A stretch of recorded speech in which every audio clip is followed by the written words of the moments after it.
দলীয় প্রধান শেখ হাসিনার সভাপতিত্বে গণভবনে চলছে আওয়ামী লীগের কেন্দ্রীয় কার্যনির্বাহী সংসদের সভা। প্রতিষ্ঠার ৭৫ বছর পূর্তি উদযাপন সহ দলীয় নানা বিষয়ে আলোচনা হবে এই সভায়। উপজেলা নির্বাচন সামনে রেখে এই সভা বিশেষ গুরুত্বপূর্ণ বলে মনে করা হচ্ছে। এসব নিয়ে আলোচনা করতে আমার সঙ্গে যোগ দিচ্ছেন সহকর্মী ইজাজুর রহমান। ইজাজুর রহমান, আপনাকে স্বাগত জানাচ্ছি। আমরা বলছিলাম যে আওয়ামী লীগের কার্যনির্বাহী সংসদের সভা, এই সভার উপলক্ষে উদ্বোধনী ভাষণে প্রধানমন্ত্রী কিছুক্ষণ আগে বক্তৃতা করেছিলেন। সেখানে স্বাভাবিকভাবে যেসব রাজনৈতিক পরিস্থিতি সেটা নিয়েই উনি কথা বলেছেন, কিন্তু গণমাধ্যমে যে সংবাদগুলো আসছে যে এই নির্বাচন, এইবারে যে বৈঠক, এটি হচ্ছে সামনে যে উপজেলা নির্বাচন হচ্ছে এখন সেটা বিষয়ে বেশ গুরুত্ব রয়েছে। অর্থাৎ বেশ কিছু আসনে আওয়ামী লীগের যেসব প্রার্থীদেরকে নির্বাচন থেকে সরে যেতে বলা হয়েছিল তারা আসলে সরেননি। এসব নিয়ে হয়তো এক ধরনের নির্দেশনা আসবে। সব কিছু মিলে এই বৈঠকে ঘিরে কি বলছেন নেতাকর্মীরা?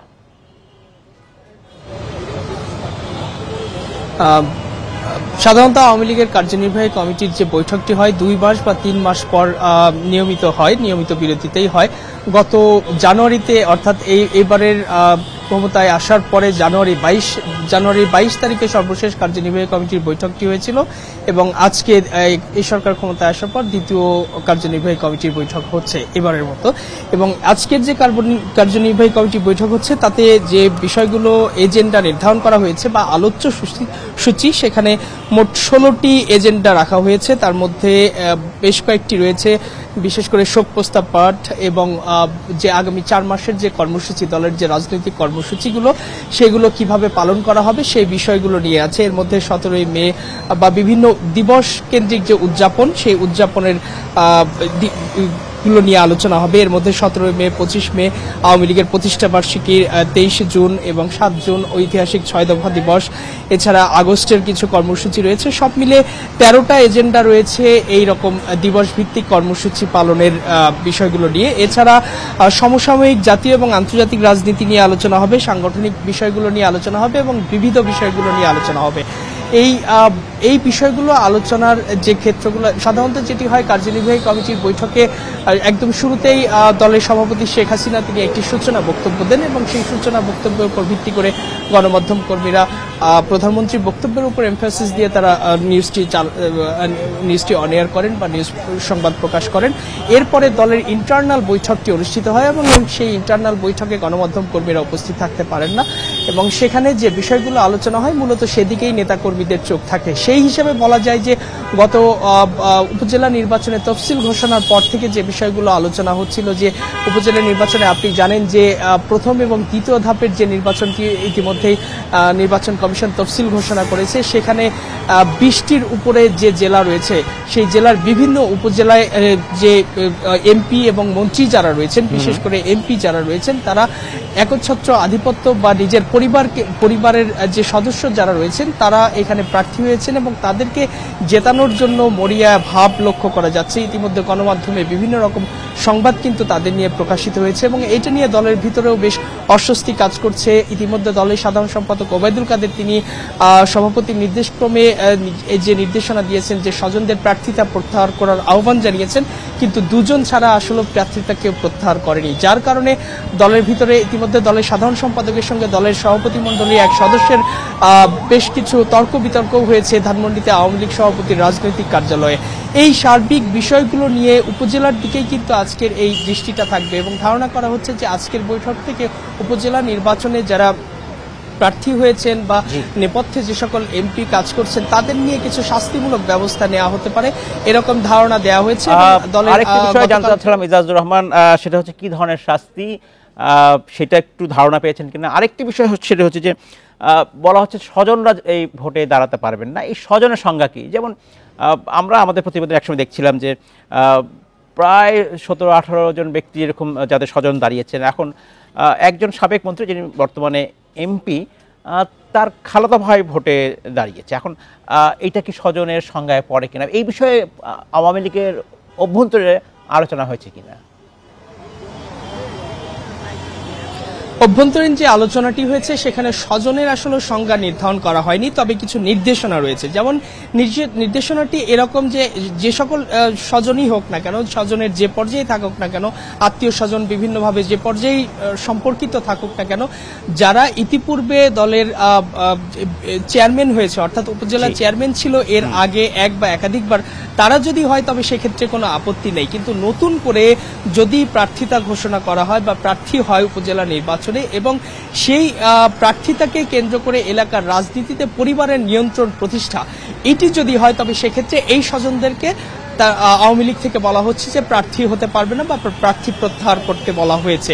এবং যেটি দেখা যাচ্ছে যে এমপি কেন্দ্রিক যে বলয় সৃষ্টি করা বা পরিবার কেন্দ্রিক যে নিয়ন্ত্রণ প্রতিষ্ঠা করা প্রত্যেকটা উপজেলায় এমপিদের যে একচ্ছত্র আধিপত্য, আওয়ামী লীগ আসলে এটি চাচ্ছে না।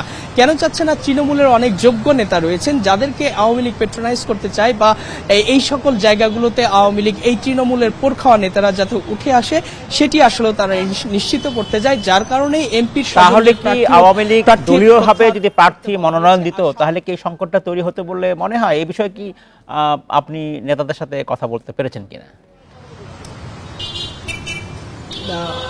যেহেতু উপজেলা নির্বাচনকে অংশগ্রহণমূলক করতে চায় আওয়ামী লীগ এবং সেই কারণেই আসলে এটি উন্মুক্ত করে রাখা হয়েছে, যে ইচ্ছা সেই আসতে পারে, কিন্তু এইটির সুযোগ নিয়ে যাতে এমপিরা এলাকায় একচ্ছত্র আধিপত্য বিস্তার করতে না পারে, যার কারণেই কিন্তু এই নির্দেশনা। আরেকটি বিষয় হচ্ছে যে এর আগের যে নির্বাচনটি ছিল 2019 সালের সর্বশেষ উপজেলা নির্বাচনে, এবং সেখানে কিন্তু দলীয় প্রতীক ছিল, তখন কিন্তু আর এই সংকটটি ছিল না।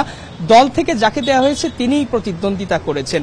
আর শাস্তির যে বিষয়টি বলা হচ্ছে যে আজকের এই কার্যনির্বাহী কমিটির বৈঠকে শাস্তি, আমাদেরকে যে ধারণাটি শীর্ষ নেতারা বা নীতি নির্ধারকরা দিয়েছেন সেক্ষেত্রে কঠোর শাস্তির ক্ষেত্রে দলীয় পদ পদবি যাদের রয়েছে তাদের পদ পদবি থেকে পর্যায়ক্রমে হয়তো সামনের কাউন্সিলগুলোতে তাদেরকে রাখা নাও হতে পারে, এবং যে সকল এমপি দলীয় নির্দেশনা শুনবে না তাদেরকে সামনের জাতীয় নির্বাচনে মনোনয়ন না দেওয়ারও সিদ্ধান্ত নিতে পারেন দলের সভাপতি শেখ হাসিনা। এছাড়াও আরো নানা টাইপের শাস্তি তাদের মাথায় রয়েছে। তার মানে আমরা ধরতে পারি যে যারা নির্দেশনা মানছেন না, তারা যেসব ব্যক্তি প্রার্থী হচ্ছেন তারা এবং তাদের যেসব আত্মীয় স্বজন আছেন, এমপি বা মন্ত্রী, তারাও এক ধরনের দলীয় শাসনের মুখে পড়তে পারেন বলে মনে করা হচ্ছে। অসংখ্য ধন্যবাদ সহকর্মী ইজাজুর রহমান আমাদেরকে আপনার মূল্যবান সময় দেওয়ার জন্য। প্রচণ্ড গরমে হিট স্ট্রোকে 6 জেলায় 8 জনের মৃত্যু হয়েছে। এর মধ্যে নাটোর ও মুন্সিগঞ্জে 2 জন করে এবং রাজশাহী, সিরাজগঞ্জ, ঝিনাইদহ ও সাতক্ষীরায় 4 জনের মৃত্যু হয়েছে। আজ মৌসুমের সর্বোচ্চ তাপমাত্রা রেকর্ড করা হয়েছে যশোরে 43.8 ডিগ্রি সেলসিয়াস। এটি দেশের ইতিহাসে দ্বিতীয় সর্বোচ্চ তাপমাত্রা।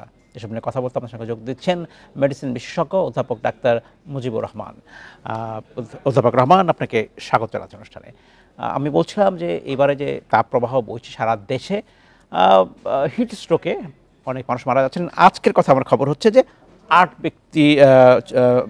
6টি জেলায় 8 জন ব্যক্তি মৃত্যুবরণ করেছেন। ঠিক এই সময়ে একজন চিকিৎসক হিসাবে কী ধরনের পরামর্শ যারা বাইরে যাবেন বিভিন্ন কাজে তাদের জন্য? ধন্যবাদ আপনাকে এবং ধন্যবাদ জানাচ্ছি আমি ইন্ডিপেন্ডেন্ট টিভিকে। আসলে এটি একটি সময় উপযোগী একটি বিষয় আপনি অবতারণা করেছেন।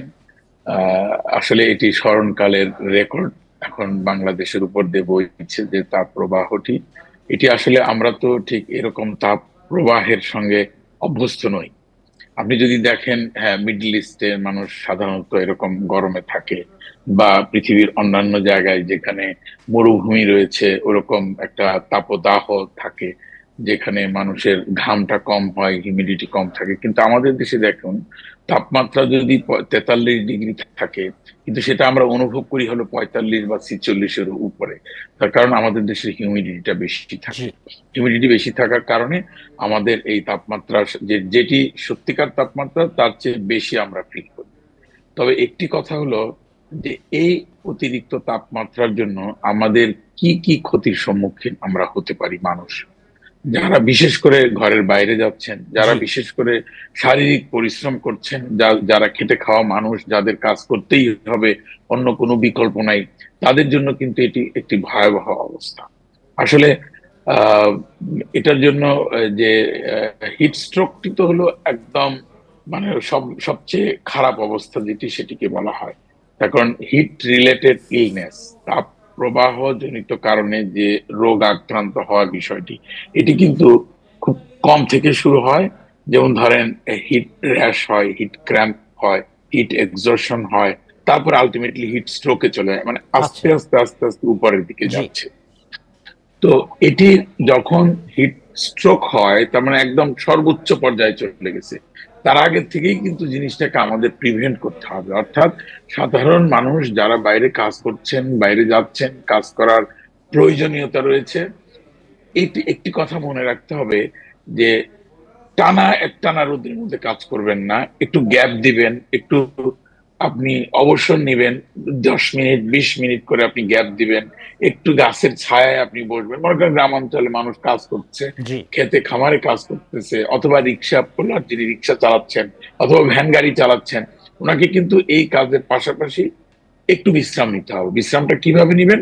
বিশ্রামটা একটু কোনো একটা ছায়ার মধ্যে, গাছের ছায়া, গ্রাম দেশে বিশেষ করে এটি এখনো পর্যন্ত আছে। গাছ আসলে আমাদের যে বন্ধু, এটির কিন্তু কোনো বিকল্প নাই। আজকে কেন এই তাপ প্রবাহ বেশি হচ্ছে, এটি কিন্তু আমাদের দেশের বনায়ন যে প্রকল্প, বনায়ন যে প্রক্রিয়া, এটি কমে যাওয়ার কারণেই কিন্তু আজকের এই ভয়াবহ তাপমাত্রা, অর্থাৎ বৈশ্বিক জলবায়ুর যে পরিবর্তনের ঘটনা ঘটে যাচ্ছে উত্তর, সেই কারণেই কিন্তু আজকে এই ঘটনাটি ঘটছে, যেটা আমি বলতেছিলাম। সেটা যদি বৈশ্বিক জলবায়ু পরিবর্তনের কারণে সবাই বলছেন, তাহলে আমরা ধরে নিতে পারি যে আগামী দিনগুলোতে এমনই হবে পরিবেশ, এমনই হবে আবহাওয়া।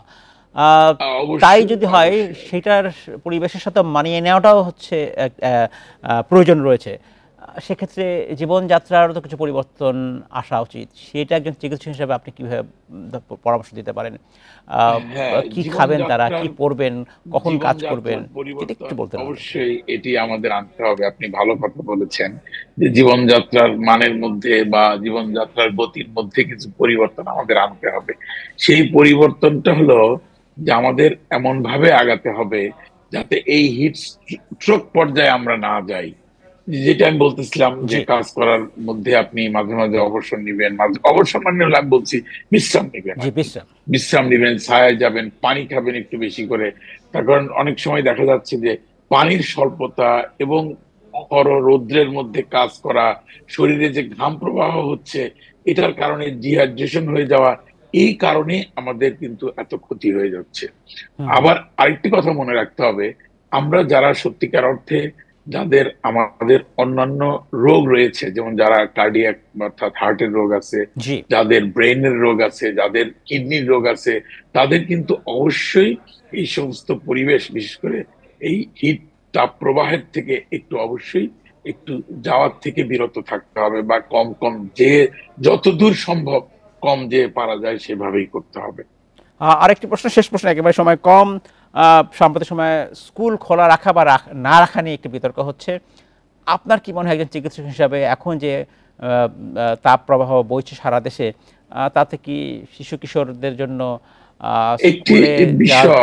এটাও সত্য যে স্কুল বন্ধ রাখা কোনো সমাধান নয়? স্কুল বন্ধ তো মানে মাথা ব্যথা হচ্ছে, আমরা মাথা কেটে ফেলে দিব, এটা তো আসলে সম্ভব নয়। স্কুল খোলাও রাখতে হবে এবং আমাদের ওই পরিবেশটা দেখুন। এখন যে তাপমাত্রা প্রবাহ হচ্ছে, স্কুলগুলা তো সাধারণত স্কুলে ইলেকট্রিসিটি আছে, ফ্যান থাকছে, যেন ওই বিদ্যুৎ প্রবাহটা ঠিক মতো থাকে, ফ্যানটা যেন চলে। কিন্তু আমি স্কুল খুলে দিলাম, স্কুলে বাচ্চারা গেল, কিন্তু ফ্যান দিতে পারছি না আমি, তাহলে তো এটা খুব ক্ষতির। হয়তো শহর অঞ্চলে ফ্যান রয়েছে কিন্তু গ্রাম অঞ্চলে হয়তো নেই।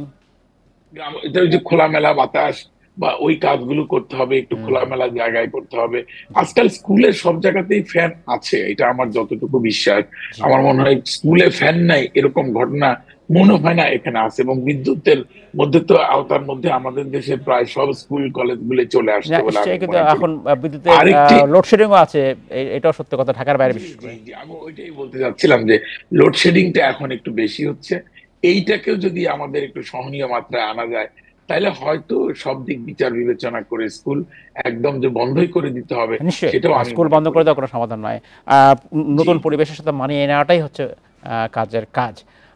আমাকে শেষ করতে হচ্ছে। অধ্যাপক মুজিবুর রহমান, আমরা ভবিষ্যতে হয়তো আপনার সাথে আবার কথা বলবো। অনেক ধন্যবাদ। রাজস্ব খাতে ব্যাপক সংস্কার না হলে বিপুল পরিমাণ কর হারাবে সরকার। এতে 2041 সাল নাগাদ পঞ্জীভূত ক্ষতির পরিমাণ দাঁড়াবে 50 লাখ কোটি টাকা। দুপুরে রাজধানীতে এক সেমিনারে এই তথ্য তুলে ধরেন গবেষণা প্রতিষ্ঠান PRI। এজন্য কর ছাড় বাতিল সহ নানা সুপারিশ করেছে গবেষকরা। ব্যবসায়ী নেতাদের দাবি, কর ছাড় তুলে নেওয়া হলে প্রতিযোগিতার সক্ষমতা হারাবে বেসরকারি খাত। এসব নিয়ে আলোচনা করতে আমাদের সঙ্গে যোগ দিচ্ছেন Dhaka chamber of commerce and ইন্ডাস্ট্রিজের বা DCCI-এর সভাপতি আশরাফ আহমেদ। জনাব আহমেদ, আপনাকে স্বাগত জানাচ্ছি। অনুষ্ঠানে গবেষকরা, অর্থনীতিবিদরা বলছেন যে ভবিষ্যতে সরকারের খরচ বাড়াতে যে অর্থের প্রয়োজন, তাতে বেশি করে করের প্রয়োজন, এবং তারা একটা উপায় বলছেন যে যেখানে কর রেয়াত, কর ছাড় দেওয়া হয়েছে সেটা আসলে প্রত্যাহার করতে হবে। আপনারা বলছেন সেটা হলে আপনারা প্রতিযোগিতা সক্ষমতা হারাবেন, কিন্তু যখন বাংলাদেশ 2027 সালের পরে উন্নয়নশীল দেশের কাতারে যোগ দিবে, তখন তো অনেক সুযোগ সুবিধা, এমন সুযোগ সুবিধা আসলে এমনিই কমে যাবে। তাহলে সক্ষমতা তৈরি করতে হলে কি করতে হবে বেসরকারি খাতকে? ধন্যবাদ আপনাকে। দেখুন, প্রথম কথা হচ্ছে যে যদি সক্ষমতা বাড়াতে হয়, আমাদের যে ট্যাক্স যে ছাড়গুলো দেওয়া আছে, এগুলো কিন্তু আসলে কম্পেনসেট করে আমাদের যে অন্যান্য যে ইনএফিসিয়েন্সি গুলো আছে তার উপরে। যেমন একটা এক্সাম্পল দিই, যে আমাদের দেশে যে লজিস্টিক্স খরচ হয় সেটা ধরেন আমাদের যে কম্পিটিটিং কান্ট্রিগুলো আছে তার তুলনায় অনেক বেশি, এবং খরচ এবং সময় দুটোই বেশি লাগে আমাদের। জাস্ট এটা একটা এক্সাম্পল। তো এটার বাইরেও অনেক ধরনের ইনএফিসিয়েন্সি আছে আমাদের সিস্টেমে, যেটার জন্য আমরা আসলে ইজ অফ ডুইং বিজনেসের কথা যদি বলি, আমাদের জন্য আসলে অনেক কিছুই ডিফিকাল্ট। এই যে কর ছাড়ের যেই ধারাবাহিকতা চলে আসছে, এটা কিন্তু মোটামুটি এই জিনিসগুলোকে কম্পেনসেট করার জন্যই কিন্তু তৈরি করা হয়েছিল। হ্যাঁ, আমরা স্বীকার করি যে কর রেয়াতের সুবিধাটা হয়তো বা সব সময়ের জন্য দেওয়া উচিত না, কিন্তু এটার জন্য আসলে একটা প্ল্যান দরকার। যেমন ধরুন, যেই ইন্ডাস্ট্রি আজকে বাংলাদেশে এক্সিস্ট করে না, সেটার উপরে যদি আপনি উচ্চ কর হার বসিয়ে রাখেন, তখন যেটা হবে যে এই ইন্ডাস্ট্রিগুলো তৈরি হবে না, এবং ইন্ডাস্ট্রিটা তৈরি না হলে 10 বছর পরে আপনি যে ইন্ডাস্ট্রি থেকে যে পোটেনশিয়াল ছিল এটা আপনি পাবেন না। খুব সহজভাবে আপনি যদি আজকে ট্যাক্স ছাড় দেন, তাহলে এই ইন্ডাস্ট্রিগুলো দাঁড়িয়ে যাবে। ইন্ডাস্ট্রিগুলো দাঁড়িয়ে গেলে এটা একটা বড় সড়ো ট্যাক্সের সোর্স হয়ে যাবে আমাদের জন্য, যখন এটা সক্ষম হয়ে দাঁড়িয়ে যাবে। এই ব্যাপারটা মাথায় রেখেই কিন্তু আসলে আমাদের কর ছাড়ের পুরো পরিকল্পনাটা করা দরকার। আমরা যেই জিনিসটা এই আজকে সেমিনারে উঠে এসছে, সেটা হচ্ছে যে ট্যাক্স পলিসি, যেটা যেই কোন ইন্ডাস্ট্রিকে কিভাবে সাপোর্ট করা হবে গ্রো করার জন্য, কোন পয়েন্টে এই রেয়াতি সুবিধাগুলো তুলে নেওয়া হবে, এই প্ল্যানটা কিন্তু আমরা কখনো ডকুমেন্ট করি না, কখনো ওরকম ভাবে ইমপ্লিমেন্টেডও হয় না। কিন্তু একথা সত্য যে কর জিডিপির রেশিওটা আসলে বাড়াতে হবে, অনুপাতটা বাড়াতে হবে, যেটা 10 বছর আগেও ছিল প্রায় 10.5%, সেটা এখন নেমে হয়েছে 7.5%। তাহলে কেন এটা হলো? এটার কারণটা হচ্ছে, দেখুন, আমাদের জিডিপি গ্রোথের সাথে আমাদের ট্যাক্স কালেকশন যেটা, এটা আসলে একই পেসে গ্রো করেনি।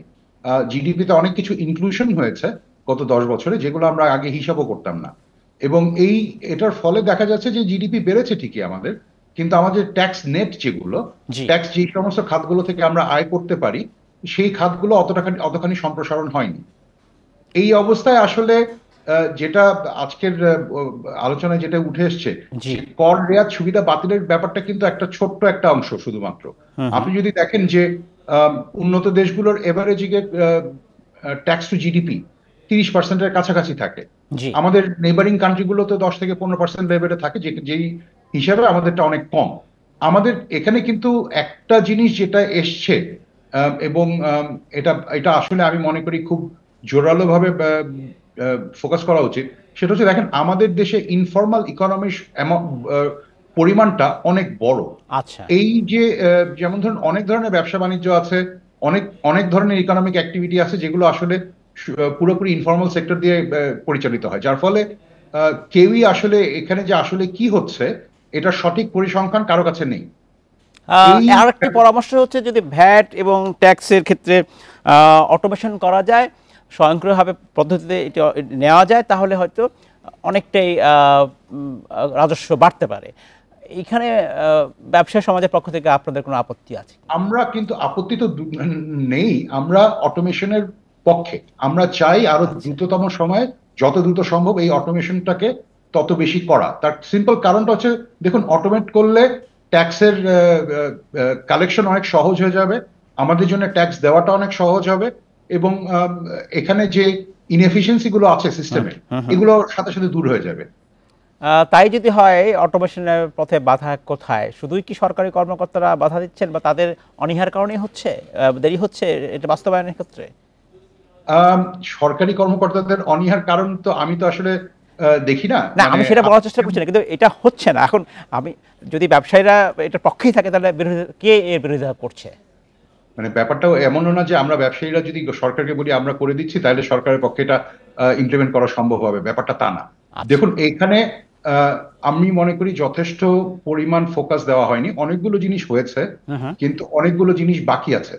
মাননীয় এনবিআর চেয়ারম্যানও কিন্তু আজকে যেটা বলেছেন যে ওনারা কিন্তু অনেক ধরনের অটোমেশন করেছেন, কিন্তু ওনাদের আরো অনেকগুলো বড় প্রজেক্ট এখনো বাকি আছে। যদি দেখেন আপনি, ওনার এনবিআর আসলে আমাদের অটোমেশন প্রসেসটা শুরু করেছে মাত্র 2020 সনে এফেক্টিভলি।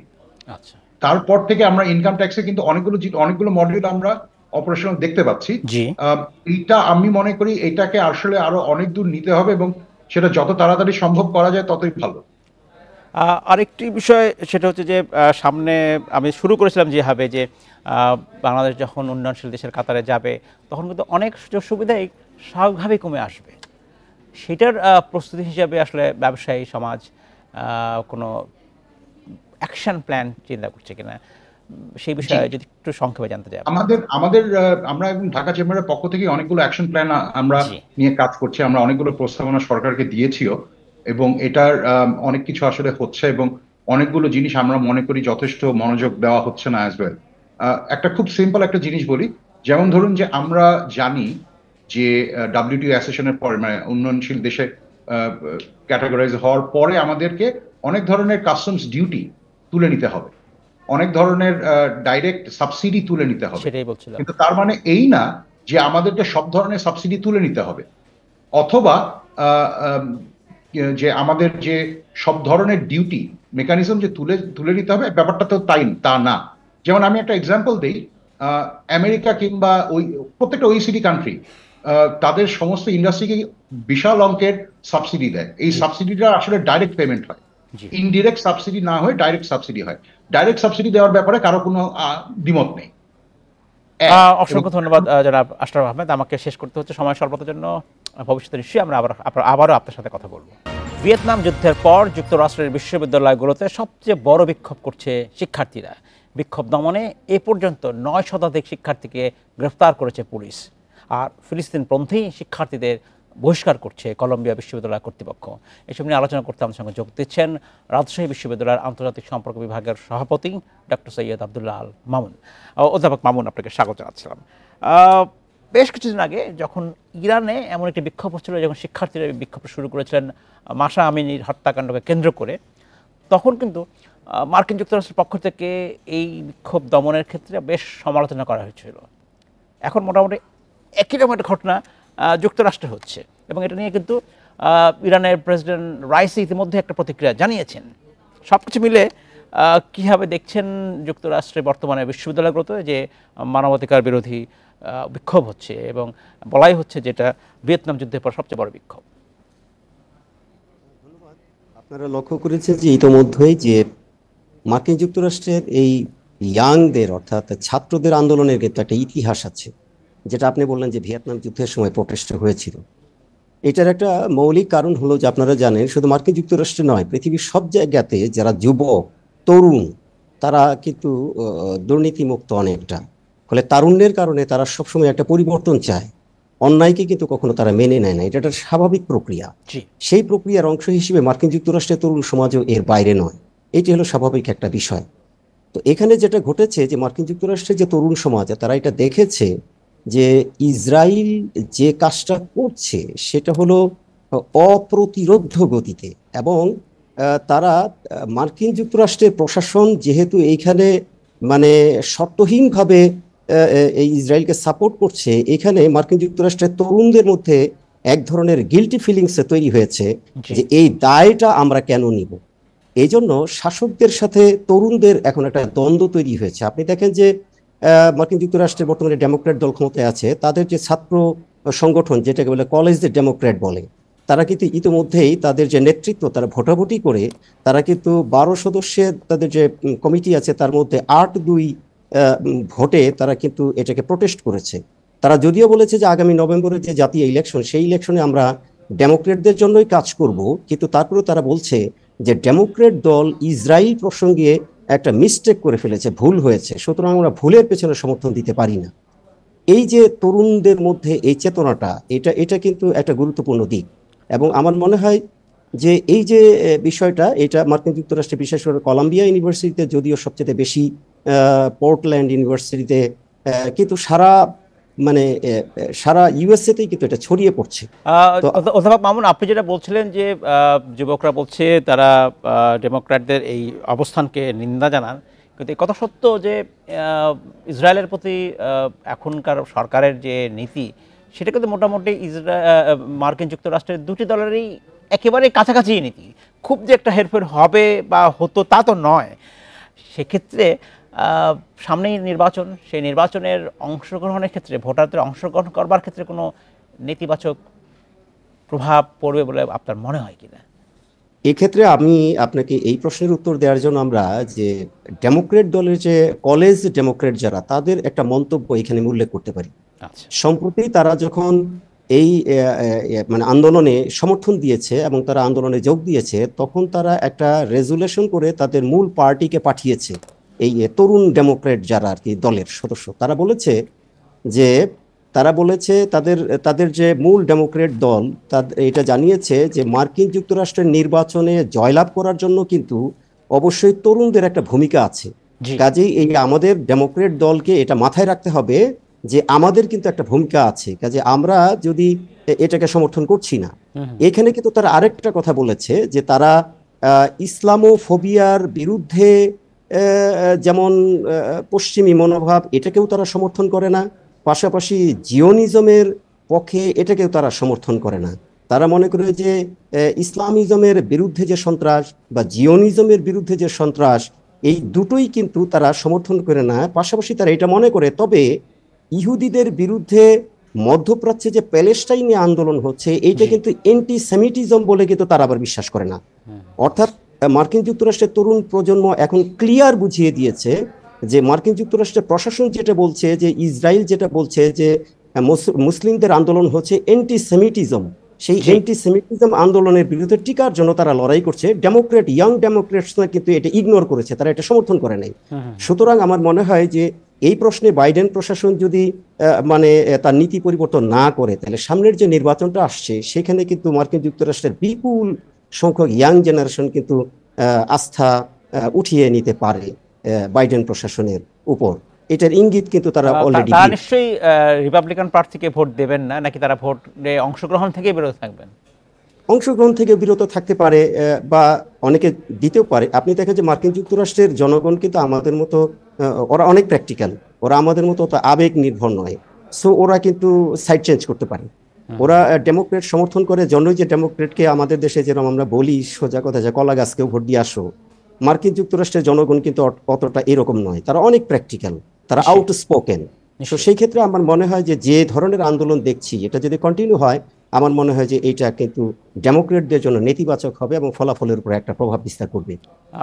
আরেকটি বিষয় আপনার দৃষ্টি আকর্ষণ করছে, আমার হাতে বেশি সময় যদিও নেই, সেটা হচ্ছে এটি গতকালের ঘটনা। সেটা হচ্ছে যে আইসিসি আন্তর্জাতিক বিচার আদালত ধারণা করা হচ্ছে ইসরায়েলের প্রধানমন্ত্রী নেতানিয়াহু সহ কয়েকজনের বিরুদ্ধে গ্রেপ্তারি পরোয়ানা জারি করতে পারে, এবং স্বাভাবিকভাবে ইসরায়েল এটা চায় না এবং তার সাথে মার্কিন যুক্তরাষ্ট্র হয়তো তাদের পক্ষে থাকবে। এটা কি আসলে শেষ পর্যন্ত আইসিসি এই কাজটি করতে পারবে কি না?